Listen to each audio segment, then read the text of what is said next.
Namaste and good morning. I'm so privileged to be leading a discussion on the future of India with those that have been deeply engaged with the India story and continue to drive it. Ashwini Vaishnaw, Hello. Minister of Information and Broadcasting, Minister of Railways, Minister of Electronics and Information. He truly wears many hats. At the same time, modernizing India's railway, shaping the country's information and broadcasting, and also working on its digital ambitions.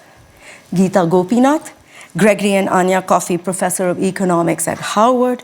Geeta is someone who has shaped global economic thinking on growth and risk, from her leadership at the IMF to now at Harvard. Sunil Bharti Mittal, Chairman of Bharti Enterprises. Sunil Bharti Mittal is an entrepreneur who has helped define modern Indian enterprise. Bharti Airtel is a global communication giant and is responsible for India's mobile revolution. Mr. Herrera, CEO and President IKEA Group, one of the world's most recognizable brand. I'm sure all of us here have one piece of IKEA at some point in our life. As a CEO of the IKEA Group, you're looking at a deeper engagement in India. Welcome, all of you. At a time when much of the global economy is grappling with uncertainty, India stands out as a rare bright spot. On Monday, in its World Economic Outlook report, IMF revised upwards its estimate for India's economic growth for 2026 from 6% to 7.3%. The fund projected global growth at 3.3%, while describing India as a key growth engine for the world. In fact, many describe India as having a Goldilocks phase, strong growth and moderate inflation. Many projections suggest India could overtake Japan and Germany over the next few years and move into the global top 3. But momentum is not destiny. The real question is about timing, execution, and choices, and what does India need to do to convert this moment of opportunity into economic transformation? I'm going to start with you, Minister. When you hear this framing, can India become the third largest economy? Do you feel we're asking the wrong question? Should it really be, when will India get there? And if so, how will we get there? What are the two things that will help us, and what are the two things that could halt us? India will become the third largest economy in the coming few years itself. It's not a question of will it become. It's certainly, that's a certainty that will happen. It's a question of within next few years, we will definitely become the third largest economy. What's working very well is the last decade of very transformational change which has happened in our country. And it's a very well thought through, well defined and very focused execution. It's built on 4 pillars. The pillar of public investment in physical, digital and social infra.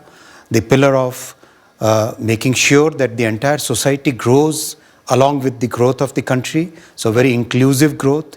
Third, the pillar of manufacturing and innovation. Fourth, the pillar of simplification.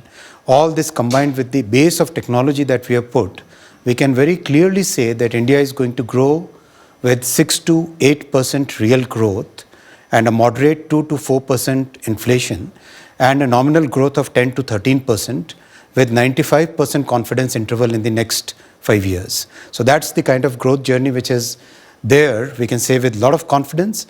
And what's working very well is that the entire society is seeing the benefit of it. When we look at 540 million new bank accounts opened, when we see 130 million toilets getting constructed, when we see 800 million people getting ration every month, month after month, that shows that the security of the poorest comes as a priority for our government, for Prime Minister Modi ji. And that has helped us bring 250 million people out of poverty. So these two factors, a very well thought through growth path, very inclusive growth, are going to be very good for our country. What's really a matter of concern on our minds is the global debt which is there in the rich world, the huge amount of debt, the mountains of debt in the rich world, how that debt will unravel what will be the impact? We saw yesterday in Japan there was a run on the bonds. So that kind of thing, if it happens on a very large scale, what will be the impact on our country is a matter of concern. Otherwise, everything else is in a very good shape that we will become the third largest economy in the coming years. Okay, so we'll talk a little bit later about what other things that you are doing to insulate us. But now on to you, Geeta. Do you agree with that? Is India's ambition to break into the top three a reality? What's your view? Without a doubt, India will become the third largest economy of the world. It's a matter of a few years. Unless something catastrophic happens, if you just look at the math in terms of India's growth rate relative to Germany and Japan, it would be very hard to see how India would not get there. And based on current projections, India gets there by 2028. Wow. It could be even sooner than that, depending upon how the revision of the GDP numbers happens at the start of this year, I guess relatively soon, what happens with the rebasing. So that is not the challenge for India. The challenge for India is not about becoming the third largest economy in the world. The challenge for India is about raising per capita incomes to higher levels. And indeed, I agree with the minister that substantial reforms have been undertaken. The physical infrastructure build out is impressive. The digital infrastructure build out is impressive. What was done with the goods and services tax, including the simplification recently, extremely helpful. So to keep the momentum going and to keep raising per capita income and getting to the 2047 goal of Viksit Bharat, I think that's the challenge. And that will require keeping up with the steady pace of reforms to get there. But again, lot of positive developments in India. And very important is the macro stability that you have in the country. Not just with growth where it is, but also with inflation being at the low, single-digit numbers. That is a good spot for India.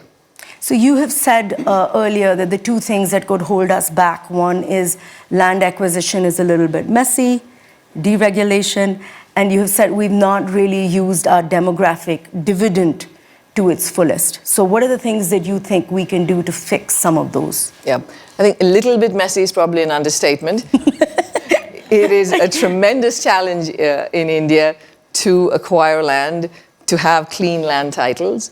And that is a constraint on growth. It is a constraint on manufacturing. Again, there are states in India that are experimenting with techniques that other states can also adopt. I think Andhra Pradesh is doing a good job in finding very creative ways of helping with selling of land, shifting land from being agriculture to commercial land. Land titling, again, pushing on that is important. Judicial reforms, I think, are absolutely critical. That is a very important bottleneck for growth in India, and it's been there. I think people have seen it as a long-standing challenge, but we're not seeing many changes in that front. In terms of the labor force, you're right. We've been talking about the demographic dividend in India for a long time, but if you look at the contribution of labor to growth in India since the 1980s, only about 30% of India's growth has come from labor. So it is a fairly capital-intensive production structure that India has because of the rules and regulations that exist and the complications of hiring labor. Now, it is a very positive step in terms of implementing the labor laws that were passed by Parliament a few years ago. I think that's great. The states need to take that and go ahead. Raising the limit on the number of workers above which you face higher regulation from 100 to 300 is good. Though if you want to be a part of the big global supply chain, you're going to have to be way more than 300 in terms of the size of the labor force that you have.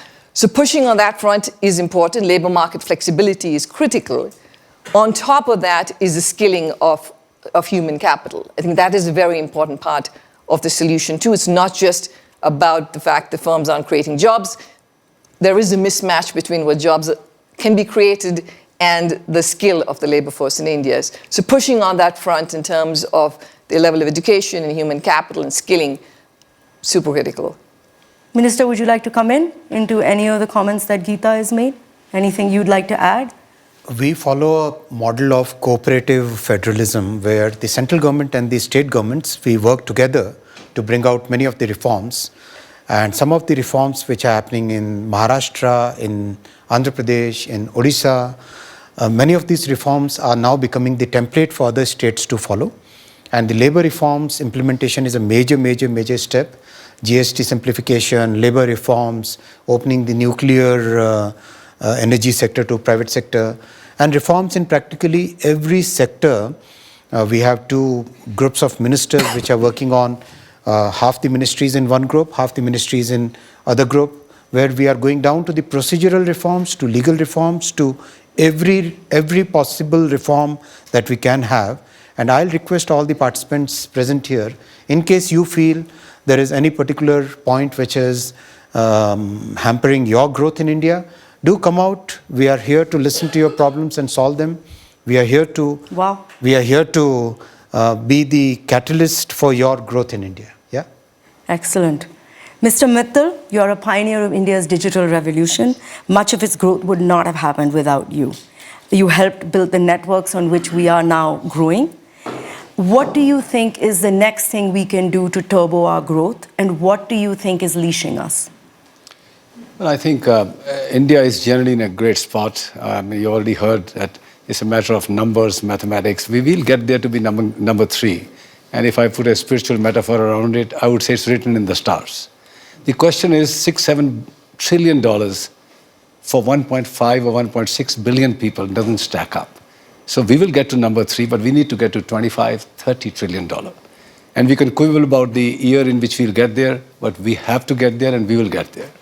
What do we need? My tribe, the business community, needs an enabling environment, need a committed government, needs stable situation in the country. All that is available now. One factor that is coming to challenge our growth that we are currently on is massive competition that has occurred in the world today. US was a huge market for China to grow itself. And they used 20-30 years of that wonderful moment to build their factories, to build their manufacturing bases, go into deep tech, earn a tremendous amount of money to shore up the economy. That opportunity is not available for India. So we will have to find our own ways and means. Thankfully, we have a huge market. India is a continent of consumers, young people consuming more and more. We will be signing, hopefully, the EU trade deal very soon. Yes. UK is done, Australia is done, New Zealand is done, UAE is done, many more in the pipeline. But the big one with the US hopefully also gets done soon. We heard from Secretary Lutnick this morning, America must bring everything back to manufacture in America. That's a change. We need to deal with that new shift in the global trading norms that we'll have to deal with. Give us more backing from the government, give us more freedom. We have a prime minister who understands the power of business. He uses the industry and industry players to scale up the country, provide more employment. The PLI scheme that has come out, I never thought during my lifetime India will be a manufacturing destination for electronics or telecom equipment. All that has changed in the last 5, 7, 8 years, just in the last 5, 7, 8 years. Massive amount of exports of Apple phones and many other products are happening now. I remain very, very confident that the energy that I see in India, and now I work in Europe, I work in France, I work in the UK, and I can tell you, we will continue to grow at the rapid clip of 6, 7, 8, hopefully in some years even higher, whereas the world will be settling at 0.5%, 1%, or minus in certain years. We have a good future for us. What can derail us is only the competitive intensity of the world play now that we need to deal with, and that really lies in the hands of the able government, how they deftly deal with the trade deals. Okay, thank you.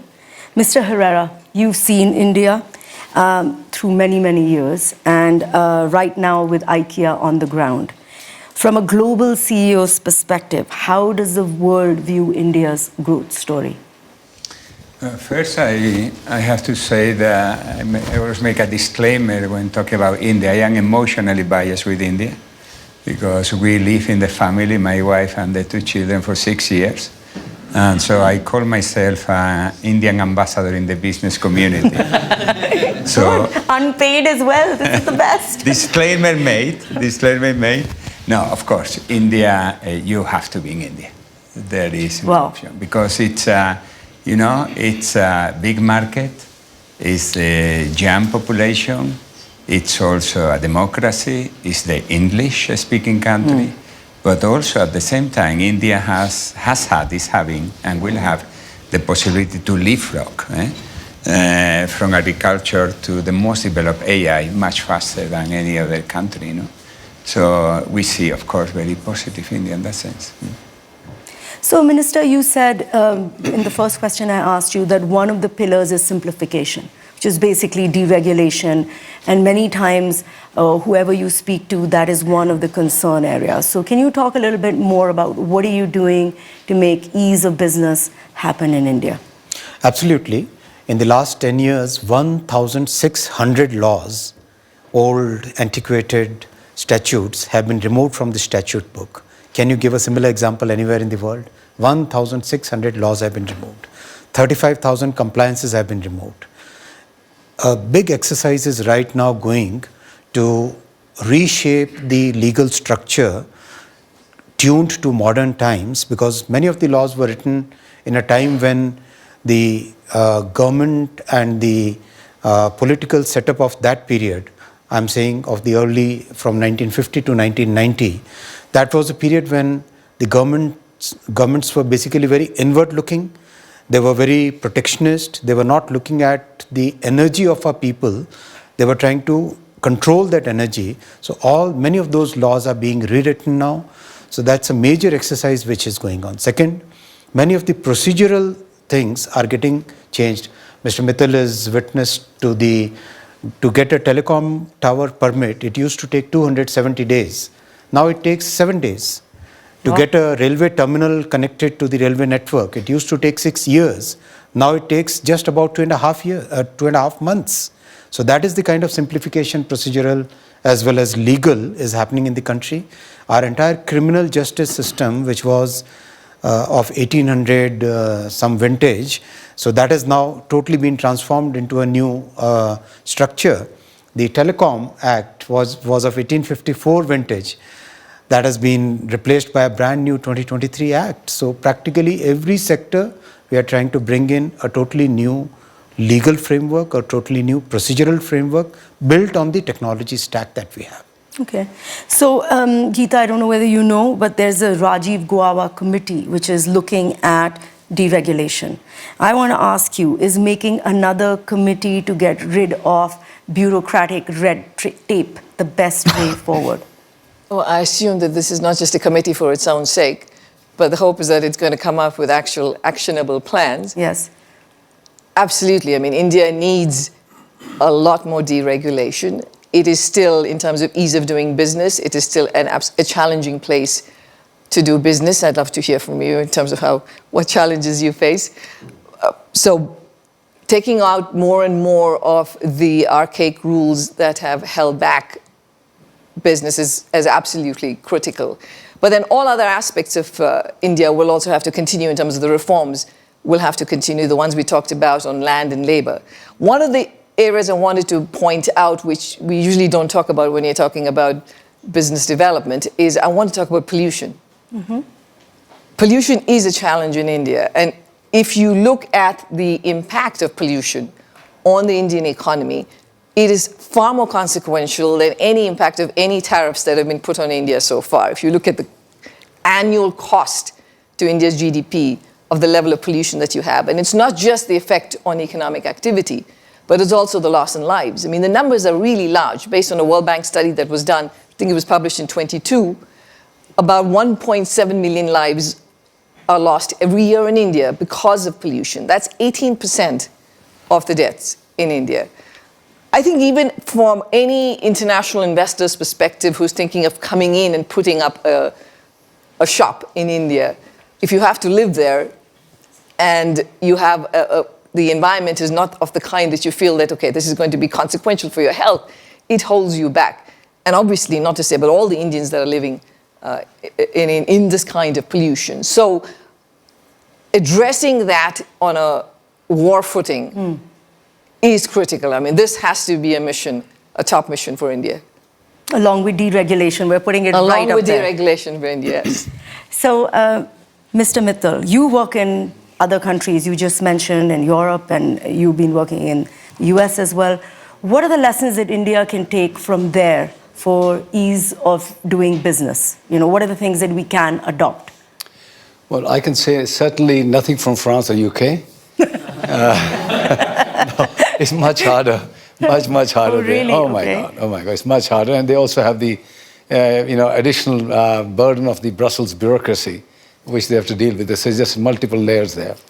I would say US is a good model, where business is really highly encouraged and, the ease of doing business, I would say, to a good level. And of course, there are fine examples in Singapore and, UAE, etc. But I would echo Honorable Minister's point of view here. India has come a long way. I mean, I'm a product of, I started in 76.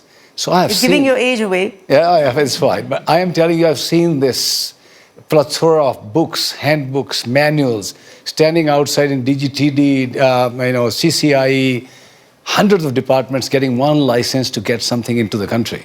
All that is gone. 1992 or 91, 92 was one big wave. And I would say in the last 10 years, a lot has been done. Can more be done? Yes. We as business community will keep on asking for more, transfer more faith onto us. Have faith, we will do the right things, we'll be more compliant. Indian companies have much better governance standards today than they were in the 90s and early 2000s. I think this government is engaged. I hope and really I'm confident that this committee is set up for a real reason, because the Prime Minister recognizes there is still much more to be done in ease of doing business. And I remain very hopeful something good will come out of this. Okay. So I'm adding on to the question Geeta kind of asked you about doing business in India. Is it easier to do business in India or in China? And what would be your advice to a global CEO coming into India at this moment in time? At IKEA, we are present in many different forms in India. IKEA is present in the sourcing side, engaging with many suppliers, and not only producing in India for India, producing in India for the global supply chain with export. We are present with the retail business, where we acquire land, where we really go full in with our retail business model. And we are present in many cities, and we will grow significantly. We are also present from the energy sector. We are a big investor of renewable energy. Worldwide, we produce double than we consume globally from renewable. And in India, we have recently announced an investment of solar park in Maharashtra. But also we are present from the digital side, which digital services for the global company. But also we are acquiring also and investing in AI Indian companies, so especially in last mile. So we touch many parts of the governments, and we touch many parts of the different ministries and so on.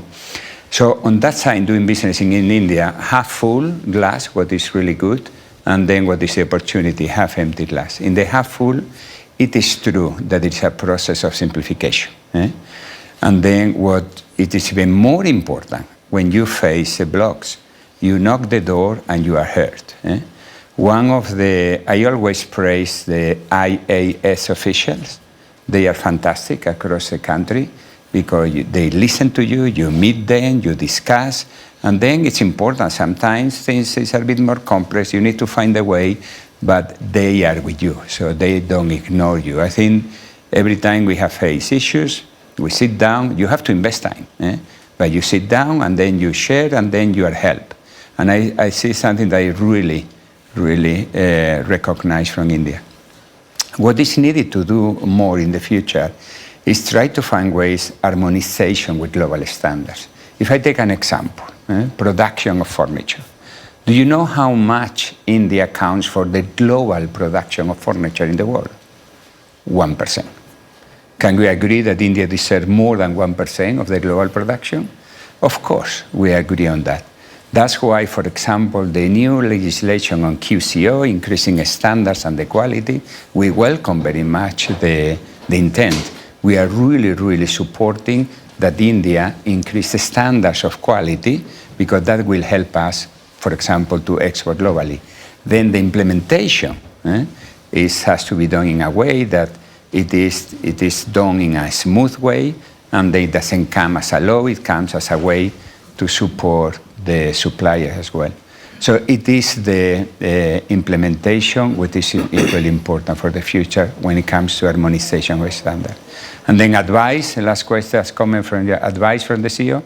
I don't want to be pretending that I know everything, but with the experience, I would say three things. Don't come to India for the short-term payback. If you come with short-term payback, India doesn't need you. Come with a really long term, and we are here for the really long term.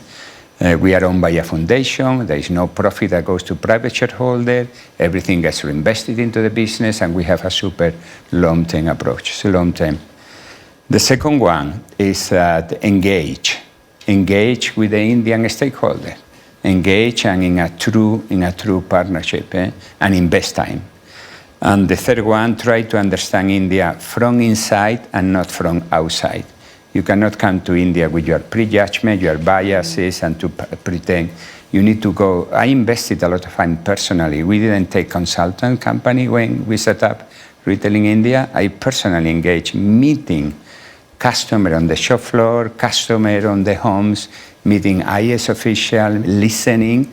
So you have to really come with a genuine interest of understanding India from within, and then things will work. That's really good advice, but I'm still going to put you on the seat and ask, India or China?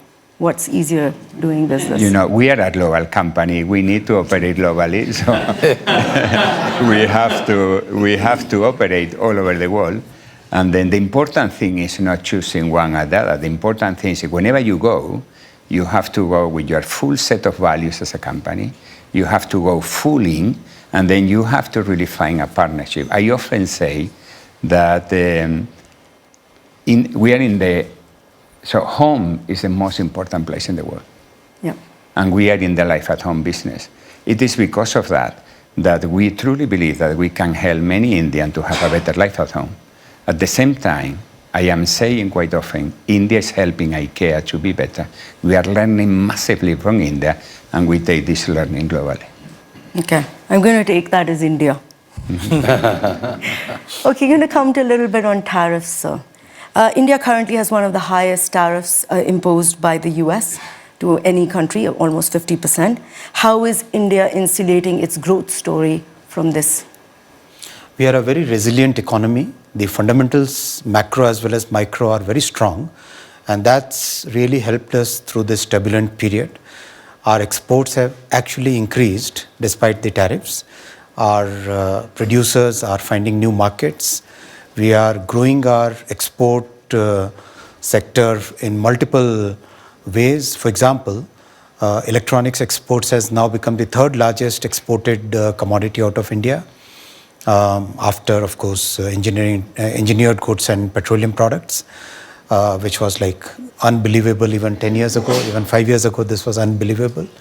We are trying to expand the market, going to new geographies, and also simultaneously we are engaging with many markets, many geographies for good, balanced, healthy, mutually complementary trade agreements. We have had with UK, we have had with Switzerland and 2 more countries. We have had with UAE, with Qatar, with Australia, with New Zealand. Another one is right now in works with Europe. So lots of engagement globally, and a fundamental change which has happened in the last 10 years is India has emerged as a very trusted value chain partner, not just supply chain partner. A supply chain partner would be manufacturing to your designs, manufacturing to your specs. A value chain partner will be partner to you in the journey of design, in the journey of understanding what the customers need. In the same room 3 years ago, when we discussed semiconductors, people thought that India will never be able to manufacture semiconductors. And when I say the value chain partner, today, the entire semiconductor industry believes that India is the most important trusted value chain partner, right? So that feeling, that positioning of the country is very important for us in resilience, in managing the turbulence that we see. Okay. Geeta, I don't know whether you caught Prime Minister Carney's speech yesterday in Davos. He basically declared independence from the American-dominated past. I want to ask you the question about dealing with tariffs in that context. I saw some of his, what he said. It was pretty powerful. Indeed, it was a statement about the current global economic order and how that has basically ended, and that we have to, form new alliances. Yes. I think there was a big call to that. First of all, I don't think the movie's over. It hasn't ended yet. We will have an important speech later today. Yes. That could change everything. So I don't want to sit here and speak profoundly about what the consequences are of what we've heard so far, because it could all be very different tomorrow, right? I mean, one of the reasons that the tariffs that have been announced so far from the US has not been hugely consequential on the world is because the actual level of tariffs, and I did some research on this with the co-author last year, the actual level of tariffs is a fraction of what the headline numbers and announcements are, right? So the statutory rate is about 24%. The actual rate is about 14%, right? So because there's so many exemptions and so many carve-outs. So every time I hear a number, I'm like, I want to wait and see exactly where something sticks. So that's my first piece, is that we just don't know where all of this is headed. What I will agree with, and I think that we don't need to wait for, is that we have permanently moved away from the previous last 80 years of the global economic order. It doesn't matter what comes next, but we're not going back to the time when we had completely close to free trade across all countries in the world. I think national security considerations, economic security considerations have become important for good reason, I think, and therefore the pure efficiency-based model of we're going to buy from the cheapest source is not going to happen, and more countries are going to be looking inwards and building up their own shop, especially in sectors that are important for their security. So I think that has changed. There is no one West anymore. There never was a one East. There was always India, there was China, you couldn't talk about a one East. But we used to talk about a one West, there was the US and Europe were always together, and that's not there anymore. So I don't think there is a one West either. That doesn't mean there's going to be a whole-scale breaking up, but we're not going back. This is a shift that's going to last a long time. And like I said, the movie isn't over, so keep watching. So one of the things that the minister said, actually, that they are looking to do deals with other countries and trying to sort of insulate the impact of tariffs. Some people are saying this gunboat capitalism of the US is leading to MEGA, which is make Earth great again, versus MAGA, which is make America great again. What do you think about that? Okay, so firstly, I do want to mention that what we saw in 2025 was that not just India, but China, pretty much every country in the world, found a different market to sell their goods to, or found a different market through which their goods went back to the US, right? I honestly don't think that's a sustainable strategy either. So I don't think we're in a space where this can continue and everybody can have very high levels of tariffs, and India can have 36% tariff rate, and somehow India would find new markets to send their goods to. There is going to be retaliation. Europe will retaliate to all the flood of goods coming from China. Other countries will too. Maybe India will be concerned about this, a point that Sunil made. So it's not a viable strategy. But what is a viable strategy is indeed having more trade agreements with other countries, which India is doing right now. European Union is doing with Latin America, South America, Mercosur. So those kinds of, I think, agreements, moving on that front is important. In terms of, making Earth great again, are you talking about the fact that we may be moving to something more sustainable, or? Yes, more sustainable, more markets, not dependent on, one country sort of bullying others into their way. I don't know why that becomes make Earth great again. But anyway, I do understand the sustainable part. So, I think a lot of things have taken a bit of a backseat, and sustainability has taken a bit of a backseat. There is an inherent momentum in it that I think will continue in many parts of the world, including in India. That momentum exists. But if you look at what the trajectory could have been if the US was also a part of all of the climate activity, that would have been a much more stronger transition path.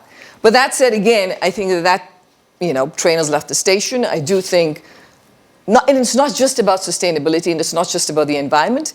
For many countries, it's energy security.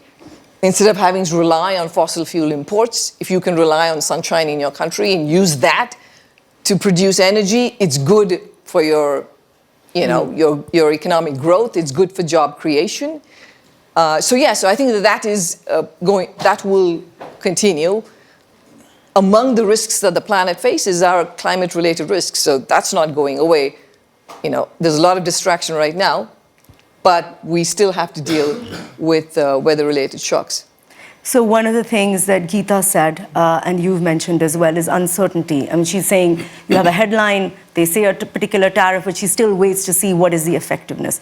You have dealt with uncertainty and very challenging situations. What would be your advice to CEOs in India and around the world that are dealing with this kind of a challenging situation? In the end, you have to make yourself stronger to get the best deal. I mean, we have seen how China was not pushed back by the US the way they wanted to, and they quickly backed off. We have to make ourselves big. I think one great advantage that we have is we are a market for everybody in the world. It's 1.5 billion consuming, hungry, young Indians taking more products, more services every day. It's also producing for the world now. It will have a tremendous amount of leverage with many other parts of the world to have the right deals. 83% approximately of the world trade moves away from the US between everybody else. I don't think so it'll ever come to that you will not trade with the US, but if it becomes completely untenable in terms of tariffs and all that, the world will react. And they will find ways, as rightly pointed out in other markets, other places. What India really needs to do is scale. Scale its technologies, scale its production, get to a point where they have consumer surpluses so they can sell to the world like China. That will take some time. The good news is that India recognized very earlier on that this is time-consuming and capital-intensive. You have to build more roads, more ports, more airports, more railways. This would have taken 10, 15, 20 years and hundreds of billions of dollars. How did India mitigate this? They quickly recognized, I would say, credit to the government and the Prime Minister, get a digital highway in place of world order, the best. Provide enough energy to fire it, because there's no point having a digital highway with no energy. These two things were taken on a priority, very high priority. And on that, you dropped a digital stack to connect everybody for banking, for health services, for everything else. This has provided us cushion to wait for the hard infrastructure that is being built up in the manufacturing, in the real hard infrastructure. And you can see year after year after year, India is getting stronger. My own belief is eventually India will get a fair deal, even from the US. I remain confident. Okay. So how have the tariff tweets affected your assessment of doing business in India? Because you source and you have a marketplace as well. Yeah, no, we have a big global supply all over the world. And then building on Gopinath, the trade is like water. If you close something, the water will find another way. But then the point here is that the point I'm building on you, Mittal, the point is that I think there is too much noise now on the here and now on the short-term impact. And we are putting too much energy as a society on mitigating the pain. I strongly agree with you that these are the times, these are defining times. These are the times where you can build a new competitive advantage, where you can leapfrog as a company, as a country. Let's take one example where we are heavily investing and at the same time we are advocating. Is the marriage in between sustainability and affordability. We are investing in circularity. And the more you invest there, the more you can secure, A, is good for the planet, B, is good for the wallet, because many people today are struggling. So day 2 of the month, almost the whole money is gone. So it's good for the people, but also it builds independence. Independence not only in energy, but on trade. What does it take that India produce with the waste that is created in India? Because if you have that approach, you start to depend less on global trade. And the same will happen with other countries. So we need to find win-win opportunity where we really decide not to put the money in mitigating the pain, but putting the money in really leapfrogging as a competitive advantage. And I think India is one of the countries where we can. India has proven. India impressed me. I was living in India when the Aadhaar card identity got implemented. More than 900 million people got it overnight. The election, 900 people voted in 1 month with no disruption. Doesn't happen in other countries. And then the interface payment, the demonetization. So India has proven that when things come together, it can really leapfrog significantly. Okay. So what does it take that India now takes the opportunity to really be the leader on sustainability and affordability, because it comes with these three big benefits? Yeah, I have 4 minutes, and I do want to get into AI, so you will have to keep your answers a bit short, so that I can, give everyone a chance on this. Right now, the AI race seems to be between the US and China. Do you read that correctly, or does India have a place in this race? India is making very significant progress in all the 5 layers of AI stack. We have already become one of the largest AI-based services provider to the world. Entire IT industry has pivoted from software services to AI-based solutions. The second layer, the model layer, our stack of sovereign models is progressing very well. We must understand today that 95% of the work can be done with a small 50 billion parameter model. You don't require a trillion parameter model to do the things that you need in your day-to-day life and in your enterprises. Our focus on semiconductor industry, the third layer, is very strong. We are investing $70 billion in the fourth layer, the infrastructure layer, and energy, which is the fifth layer. We have opened it up. They opened the entire energy sector, the nuclear energy sector, to private sector, so that we can have a sustainable, clean energy for the AI world. Geeta, AI is affecting jobs in coding and call centers, which is very big for India. Do you think we can make this pivot like the minister is suggesting? It will take directed, conscious effort to make that switch happen. It's not going to happen very quickly. Indeed, business process outsourcing, for which India was a big beneficiary of, that is going to be impacted by AI. These call centers, as you mentioned, coders and coding in general, are going to be heavily affected. Now, India does have the plus that it does have a good digital infrastructure, which it continues to build on. It has a lot of skilled engineers in an IT sector that supplies the world, so that gives it a good holding. But we're going to have to find ways of coming up with new kinds of jobs. That again comes back to the original point about skilling up the workforce, making sure that they are able to benefit from AI. In terms of, if you look at the statistics about how much is India exposed to AI, how much of India's labor force is exposed to AI, it's about 26%. The average for the world is 40%. That's just a reflection of the fact that still a very large number of Indians work in agriculture, right? So that transition has still not happened. Productivity in agriculture has not gone up enough to push people out of agriculture into industry and into services.